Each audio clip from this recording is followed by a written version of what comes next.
NPS लागू किया गया है, ये एक अभिशाप है कर्मचारी के ऊपर। कर्मचारी 60 साल तक अपना 60 साल की उम्र तक सर्विस करता है और एमएलए एमपी जो 5 साल की वो सर्विस करता है, उसकी सर्विस नहीं, वो सेवा होती है। सेवा में कोई पेंशन नहीं होना चाहिए। कर्मचारी सारा जीवन अपना सर्विस में गुजारता है, उसके बुढ़ापे के लिए कोई सहारा होना चाहिए। ये गवर्नमेंट को सोचना चाहिए। दरअसल हमारा देश जातियों में ज्यादा बटा हुआ है।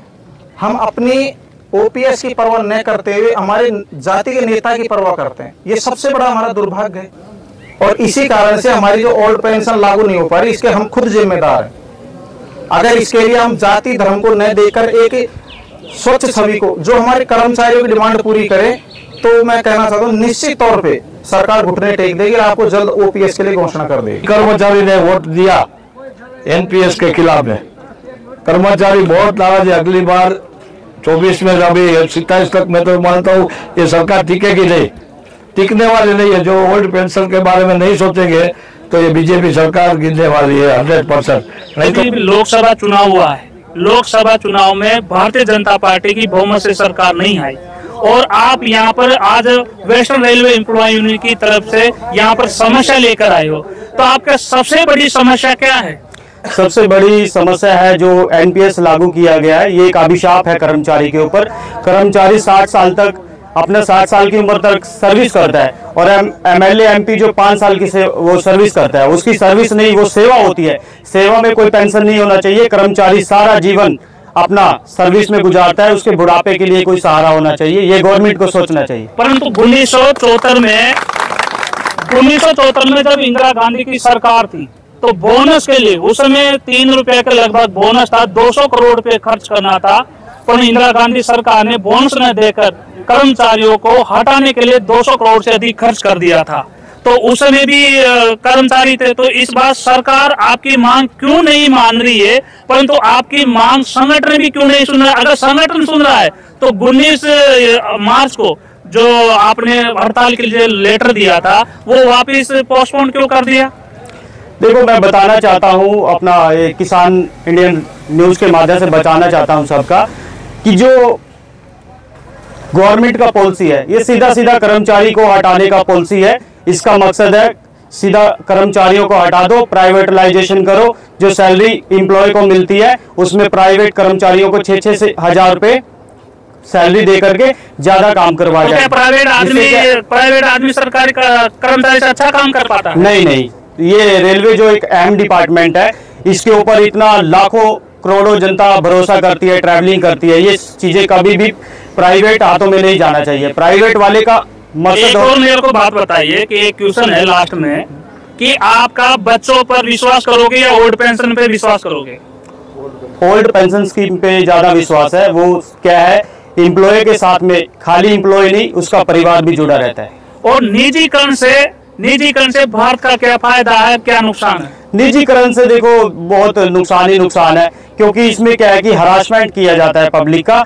आपको जो सैलरी मिलनी चाहिए गवर्नमेंट के नियम के हिसाब के, रूल के हिसाब से, वो सैलरी नहीं दी जाती है। उसमें क्या है कि जो कॉन्ट्रैक्टर है वो आधे से ज्यादा पैसा अपने आप ही रख लेता है और शोषण करता है। 6000 रुपए देता है, 5000, जिससे उसका जीवन यापन नहीं हो सकता और जिससे क्या है कि हर व्यक्ति के पास पैसा नहीं होता है, जिससे भारत की अर्थव्यवस्था कमजोर होगी। अगर आपका संगठन एआरएफ अगर नोटिस देकर हड़ताल पे जाता है, अनिश्चितकालीन हड़ताल करता है, तो क्या सभी कर्मचारी ओल्ड पेंशन के पक्ष में हड़ताल में जाएंगे? बिल्कुल जाएंगे, बिल्कुल।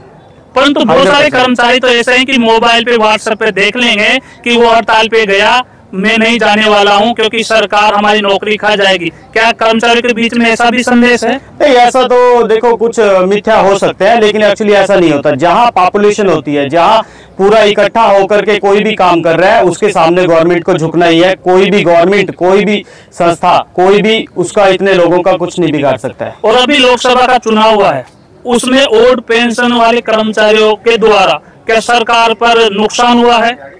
हाँ, नुकसान हुआ है, बिल्कुल नुकसान हुआ है। इससे बहुत बड़ा आपके सामने ही है नुकसान। 240 सीट आया है उसका। ये सीधा सीधा श्रेय कर्मचारी को जाता है। कर्मचारी जागरूक हो गया है और उसने ठान लिया है, ओपीएस नहीं तो सरकार भी नहीं।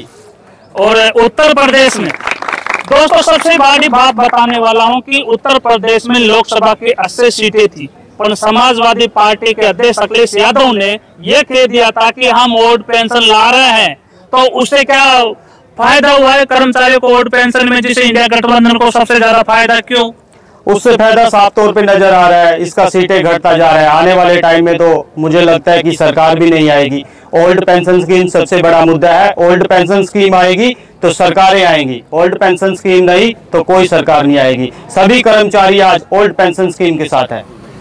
दोस्तों, ये बहुत ही बड़ी बात बताई कि सभी कर्मचारी ओल्ड पेंशन स्कीम के साथ है। अब आप सभी कर्मचारियों को सोचना है कि जो आप एक कदम दूर रह चुके हैं इसमें लोकसभा चुनाव 2024 में, तो क्या आपको फिर कर्मचारियों को विश्वास दिलाना होगा, आम जनता को विश्वास दिलाना होगा, जो स्टूडेंट है उसके माँ बापों को विश्वास दिलाना होगा कि एनपीएस और ओपीएस में क्या अंतर है। अगर आपका बेटा रेलवे या फिर किसी भी सरकारी जॉब में आता है तो उसको समझाए कि एनपीएस में ओल्ड पेंशन में क्या अंतर है। दोस्तों, फिर मिलते हैं इंडियन रेलवे एजुकेशन के साथ में। इस वीडियो को जरूर शेयर कीजिए, लाइक कीजिए और कर्मचारियों में विश्वास बढ़ाइए। जय हिंद, जय भारत।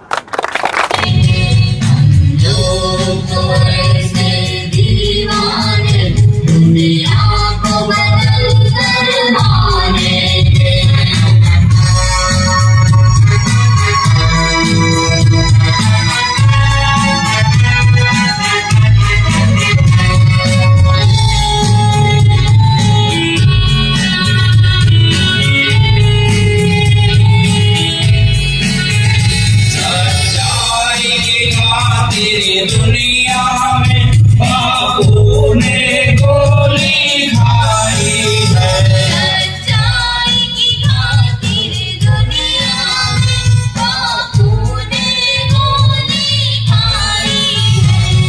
ईसा भी चढ़ गए सूली पर, सुकरात ने जान गंवाई है।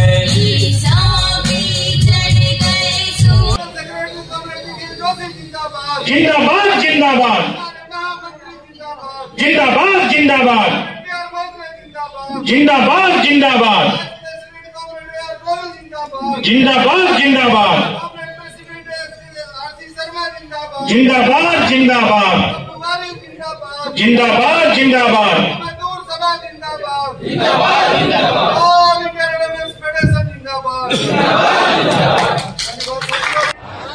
विधायकों और सांसदों की पेंशन के लिए वोट किया है, इस बार अपनी पेंशन के लिए वोट करेंगे। जय पीवीएसएस, जय पीवीएसएस।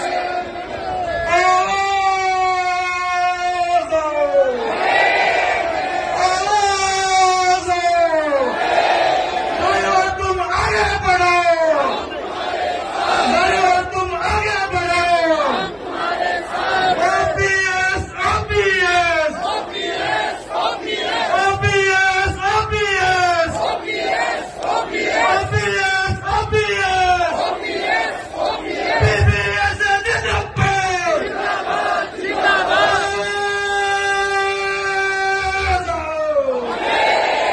बहुत बहुत धन्यवाद। अपना स्थान ले। मैं निवेदन करूंगा कर्मचारी हरियाणा राज्य कर्मचारी महासंघ के हमारे राज्य प्रधान हमें लगातार आशीर्वाद देने के लिए हर समय हमारे साथ रहते हैं। हमारे मार्गदर्शक विश्वनाथ जी से कि वहाँ और पेंशन रखे सभी साथियों से निवेदन है कि वो बैठ जाए और आने वाले वक्ताओं को ध्यान से सुने। विश्वनाथ जी।